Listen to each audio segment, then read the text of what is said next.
Bonjour, j'ai un nouveau projet pour mon entreprise. On peut se voir quand? Demain à 10h? Mon partenaire, c'est le CIC Lyonnaise de Banque. C'est ma banque, humaine et responsable, avec plus d'1 million de clients. Elle est impliquée dans l'économie locale, engagée dans le développement durable et m'accompagne dans ma transformation numérique. Et demain, à l'international, avec moi, elle sera là aussi. J'aime ce regard nouveau, partagé. Tous les jours, on construit. On ne sait pas tout sur demain. Mais la meilleure façon d'envisager le futur, c'est de le créer, ensemble. Construisons dans un monde qui bouge.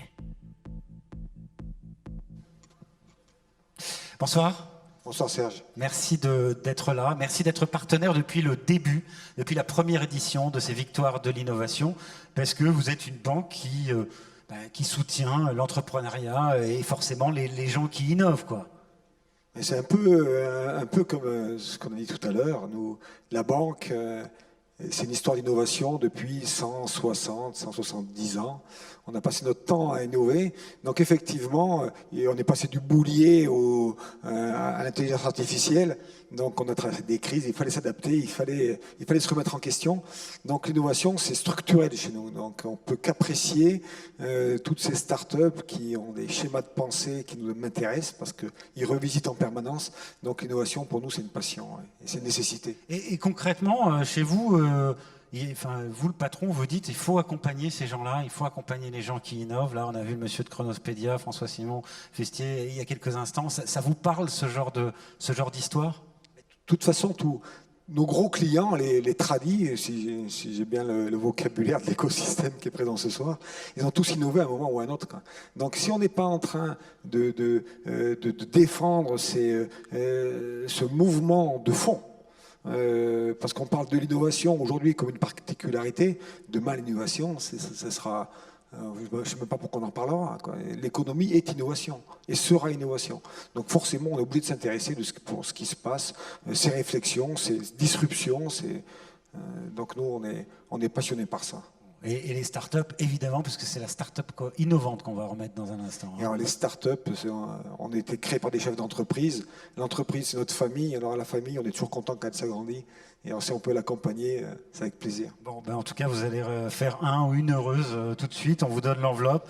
Trophée de la start-up innovante, 6e victoire de l'innovation, ici, au H7 à Lyon. Il ne faut pas hésiter, hein. Elles sont bien fermées, les enveloppes. Il faut un peu de suspense. Ouais.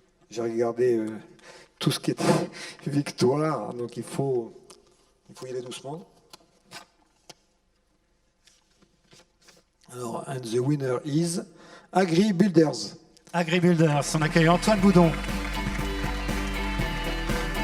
Antoine Boudon, Antoine Duchemin et Alexis Trubert. 3 ingénieurs brillants. Bonsoir messieurs. Bonsoir. Bonsoir et félicitations. Merci.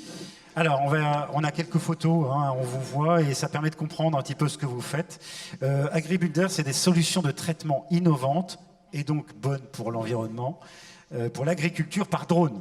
Tout à fait. Si je devais résumer un peu en une phrase ce qu'on fait de manière très générale, AgriBuilders, nous construisons l'agriculture de demain pour les hommes et les femmes d'aujourd'hui. Et on s'est placé sur une petite innovation qui à premier abord paraît assez spécifique. On a développé un système qui permet de traiter des arbres fruitiers avec une méthode biologique et des drones. Les arbres fruitiers, ce sont des cultures qui sont hautes, sur lesquelles les agriculteurs qui doivent traiter leurs arbres sont parfois incapables de monter jusqu'au sommet. Et on a des méthodes aujourd'hui qui permettent de se débarrasser de certains insectes ravageurs, de certains dommages. Sans insecticides. Sans pesticides, qui sont parfaitement biologiques, sans dommages pour la biodiversité, sans pollution. La seule difficulté, c'est d'accéder au sommet des arbres qu'on voit sur ces images, qui sont parfois sur des parcelles un peu irrégulières, en pente, difficiles à traiter. Et nous, ce qu'on a développé, c'est un moyen de traiter ça par drone. Le drone, c'est un peu le tracteur volant. Il passe au-dessus des arbres. Il permet d'accéder à tous les terrains. Et il permet de traiter des hectares et des hectares de parcelles qu'on a la chance d'avoir dans notre région Auvergne-Rhône-Alpes, des noyers, des châtaigniers et des agriculteurs extrêmement dynamiques pour nous aider. Et alors sur ce drone, il y a, alors je ne sais pas comment ça fonctionne, mais vous déposez des phéromones sur les arbres. Et les phéromones, j'ai pris des notes, hein, parce que je suis juste journaliste. Vous avez raison. Ça empêche les insectes de se reproduire, les insectes nuisibles notamment, et donc ça permet d'éviter d'utiliser les insecticides. Exactement. Quand on cherche à se débarrasser d'un insecte, prenons l'insecte qui va pondre des larves dans les fruits, qui va mettre des vers dans les pommes, en fait c'est une espèce d'insecte. Et si on souhaite s'en débarrasser, il y a différentes méthodes. On peut utiliser un produit phytosanitaire, un pesticide, mais ça c'est un agent chimique qui va tuer tous les insectes de la même manière que ce soit celui qu'on cherche à tuer et tous les autres autour. Et on a des méthodes qui s'appellent le biocontrôle, qui consiste à utiliser les mécanismes naturels, les phéromones, les hormones dont les insectes se servent pour communiquer entre eux. Au moment de la reproduction, on vient ajouter des phéromones sur les arbres autour de toutes les zones où les insectes volent.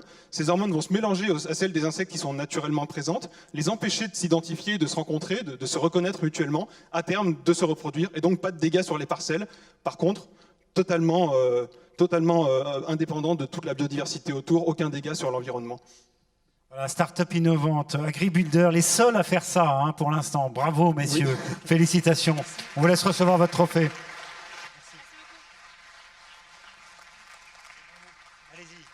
On vous laisse aller prendre une photo, tous les 4 photos qu'on retrouvera dès ce soir sur leprogrès.fr et évidemment demain il y a 2 pages spéciales dans le Progrès sur cette soirée 6e victoire de l'innovation.